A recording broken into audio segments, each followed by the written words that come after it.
Dhanbad police ने हैदर अली उर्फ Prince Khan gang के स्लीपर सेल का भांडाफोड़ करते हुए 4 आरोपियों परवेज खान, तौशीफ आलम, सैफ आलम उर्फ राशिद और इम्तियाज अली उर्फ लाडली को गिरफ्तार किया है।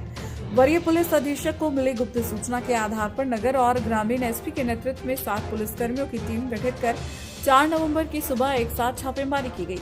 कार्रवाई के दौरान आरोपियों के घरों से 17,34,900 रुपए नकद, एक 6 चक्रीय पिस्टल, 47 जिंदा गोली, 5 mobile phone, 18 ATM card, 9 passbook, 5 chequebook और करीब 70 जमीन से जुड़े डीड व एग्रीमेंट पेपर बरामद हुए।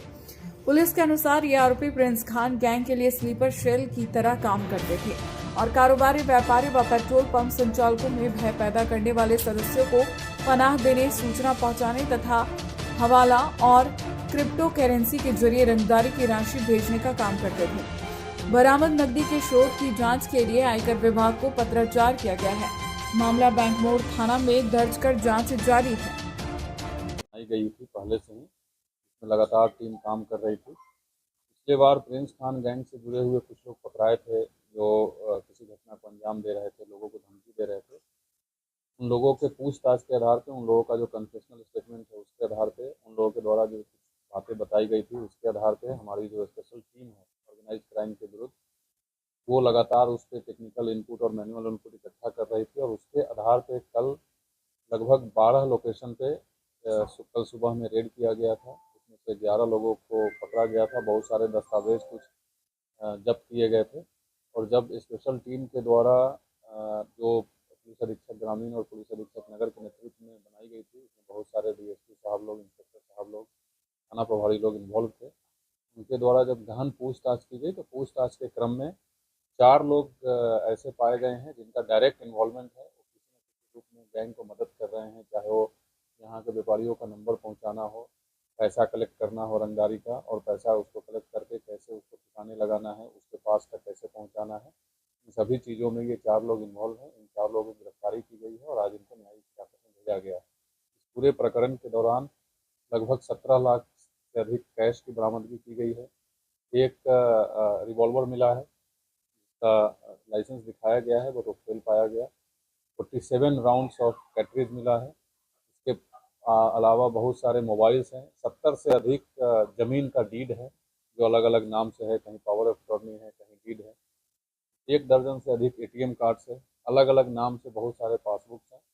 इसका फर्दर हम लोग डिटेल निकालेंगे। इसमें तकनीकी अनुसंधान करने की भी आवश्यकता है जो स्पेशल टीम इसके बाद करेगी। और इन सब से अभी प्राइमरी लेवल पे ये पता चला है कि इनका डायरेक्ट रूप से यहाँ के व्यापारियों से रंगदारी स्वरूप रुपया इकट्ठा करना, उसको यूएसडीटी के माध्यम से या फिर फॉरेक्स के माध्यम से या किसी के अन्य हवाला नेटवर्क के माध्यम से, जहाँ जहाँ इनको इकट्ठा करके ठिकाना लगाना होता है वो लोग लगाते हैं। इस पूरे प्रकरण में जो जब्ती हुई है वो मैंने आपको बताया है। इसके अलावा और सी कुछ ऐसी और बातें पता चली है जिसमें और अनुसंधान करने की आवश्यकता है। कुछ दिन पहले जो रांची में फायरिंग की घटना के बाद गिरोह के कुछ लोग पकड़ाए थे, जमशेदपुर में पकड़ाए थे, वहाँ जो बात उठ के आई थी कि हथियार का सप्लाई पाकिस्तान से होता है और इसमें जो नेटवर्क काम कर रहा है वो इनकी जो आतंक का फंड करते हैं लोग, उसमें भी कुछ पैसा लग रहा है। तो इस बिंदु का भी कुछ कुछ चीज़ इसमें समझ में आया है और हम लोग उस पर भी अनुसंधान कर रहे हैं कि कहीं ऐसा तो नहीं है मामला कि ये पैसा भी कहीं ना कहीं किसी न किसी आतंकी संगठन से जुड़ा हुआ है और टेरर फंडिंग किया जा रहा है। अगर ऐसी कोई बात होती है तो ये कंप्लीट देशद्रोह का मामला बनेगा। इस पर भी टीम को निर्देश दिया गया है कि इसका थोड़ा अच्छे तरीके से तहकीकात करें। इन लोगों के द्वारा कुछ और लोगों का नाम बताया गया है जो धनबाद के भी हैं, धनबाद के बाहर के भी हैं। कुछ व्यवसायियों का नाम बताया गया है जो डर के पैसा भी पहुंचाते हैं। हमारे पास बहुत सारी जानकारियाँ इकट्ठा हुई है, लगभग 100 से अधिक लोगों का नाम आया है। फर्दर उस पर टीम और आगे काम करेगी और जब आगे काम करेगी फिर से जो रिजल्ट आएगा वो आपके सामने बताएंगे। फिलहाल जो कल का रेड हुआ है जब्त हुआ तो लाइसेंस दिखाया गया है, वो लाइसेंस फेल है। उस पर जो प्रक्रिया होनी चाहिए स्टेट से बाहर, क्योंकि झारखंड में वो पाया गया है, वो प्रक्रिया पूर्ण नहीं की गई है और इसलिए अवैध एक एक करके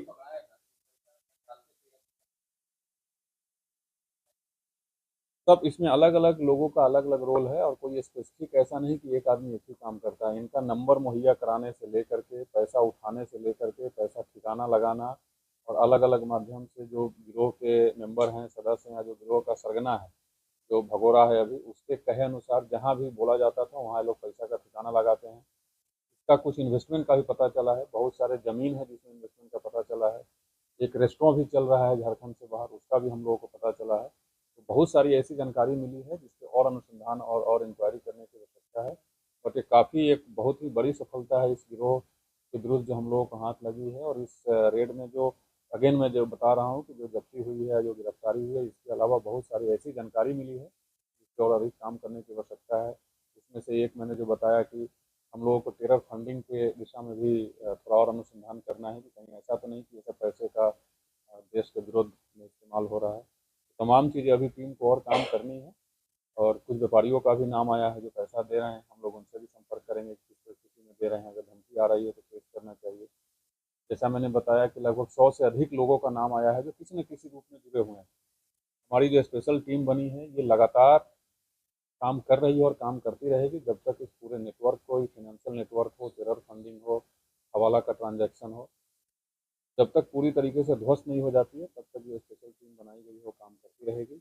और अंत में अगेन मैं आप लोगों के माध्यम से तमाम लोगों को, धनबाद में जितने भी लोग हैं, मैं बताता हूँ कि अगर किसी को कभी भी कोई मैसेज या कोई कॉल आता है किसी भी अपराधियों के द्वारा या आपराधिक गिरोह के द्वारा, इमीडिएटली पुलिस तक पहुँचाएँ।